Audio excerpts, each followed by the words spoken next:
nila? Baka pinaglalaban nila mga Jeje Mogs. Baka. Ang mga kapatid, karaniwan na po sa mga state universities ang ganitong klaseng aktivismo. Pero alamin natin ano ba talaga mga saloobin nito mga estudyante na to, di ba pare? Kayo ba ay nagtitinda o magpatatalunin ba kayong ahas? Ano bang ginagawa niyo? Kami yung intimat dito. Kami yung binibili. Ang dami natin pera dito, piso-piso. Para saan? Saan ba nanggagaling itong mga piso na to? Ano ba nagagaling sa mga dito? Sa mga kumbaga, namumotong kayo sa mga estudyante? Hindi pare, may mga message dito. Kunyari, Kuya Wax, pakibasa please sa'yo. So, Waxin, ano bang problema? Bakit ba nandito kayo? Ay, maraming problema. Katulad ng magbigay ka na isa. Pinakamalaking problema namin dito sa eskwelahan ay yung kawalan at kulang na budget. Halimbawa, dito sa PUP, ang proposed budget ng aming universidad ay 1.3 billion.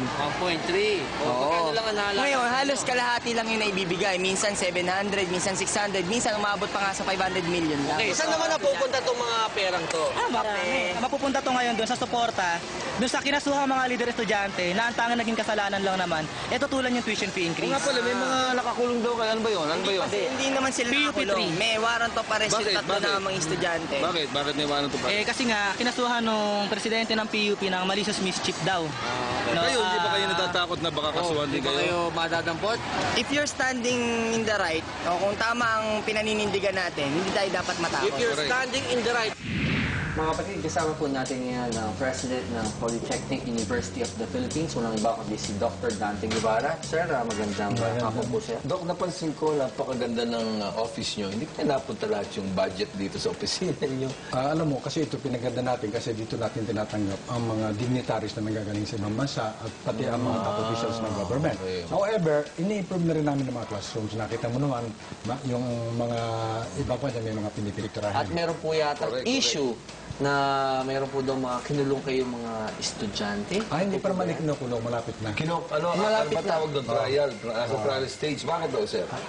Kumatap na din yung Marso 21, 22, 23, nagkaroon ng mga sunugan dito. Ang mga silya, electric fans. Ayun daw ay kanilang indignation protest dahil sa para hindi sila pinapansin. Itong mga batang ito ay kinasuhan ng aming Chief Security Officer kasi tungkulin niya na bantayan ang life and property ng mga nandito sa Correct. academic community. Tama po, opo. So kinasuhan. Pero yung mga bata, ngayon nga, hindi pa naman nakakulong at hindi pa ikinukulong. Okay, sir. So, kulang daw ang classroom natin. Hindi, ang classrooms ay yung aming conductor ngayon. Meron kami ngayong additional 10 classrooms noon. Ilan po ba ang plano talaga? Isang ideal na estudyante sa isang classroom? 35 students per classroom. 35 talaga. Oo. Ngayon, ilan ho tayo? Pero ngayon, umabot kami ng 50. Oh, 54 na sa isang classroom. So, paano po natin naayusin yan? Kahit po magdagdag tayo sa 10 classroom, sa tingin ko po, kulang pa rin. Kulang pa, no? Kaya nga kami nananawagan palagi Okay, sa Kongreso, sa Malacanang, na kami itulungan sapagkat ito ay pamantasan ng mahirap. Correct, Na kung halimbawa gagawin namin 35 lang, ano, per estudyante, maraming mga mahirap ang hindi makapag-aral. Napansin ko po, ito po, ikot po kami, yung mga CR po natin medyo parang so dirty.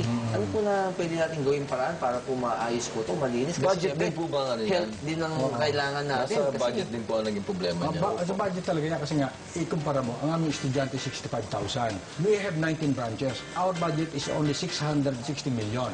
Ang UP, they have only about 50,000. Ang budget nila is 7 billion. Can you imagine? may politika po ba sa loob? Sabihin na natin na maraming mga nasa gobyerno ngayon ay graduate ng UP. Maraming senators graduate ng UP. At maraming mga Mas napapaboran. congressman. Sir, kayo, saan kayo graduate, sir? Graduate ako sa MLTU.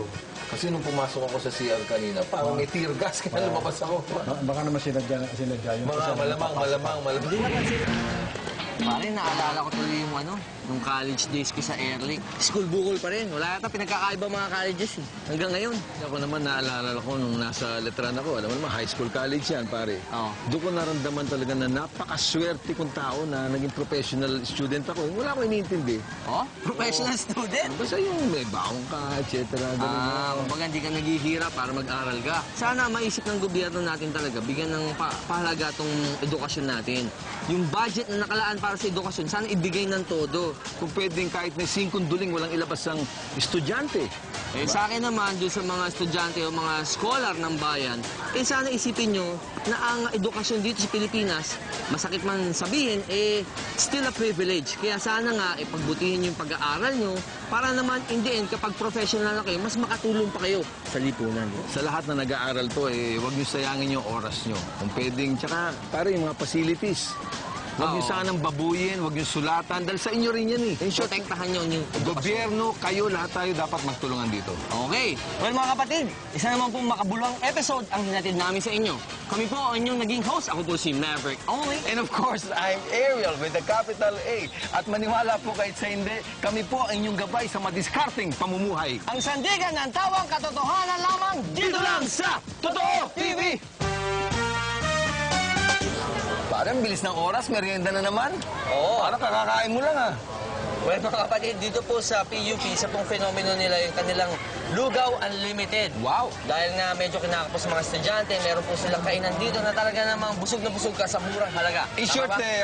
eat all you can lugaw. Oo. Okay, okay. So alamin natin kung magkano ba to. Manang, Mami, Benaki. sandali lang po. Dali na po, excuse me po. Mami, kayo ba malabo mata nyo? Medyo. Medyo, media po kami. Ayan, baka hindi nyo makita. Mami, magkano po ba ang order ng lugaw natin? Ang plain 7. Yung may laman 14. Ayun. Ayan, all you can as long as you can eat. Yes. 7 pesos lang. Teka, pwede ba siyang para mas maganda? Lumangoy na siya dyan? Gusto ba lumangoy ka na rito? Kaya mo? Kayong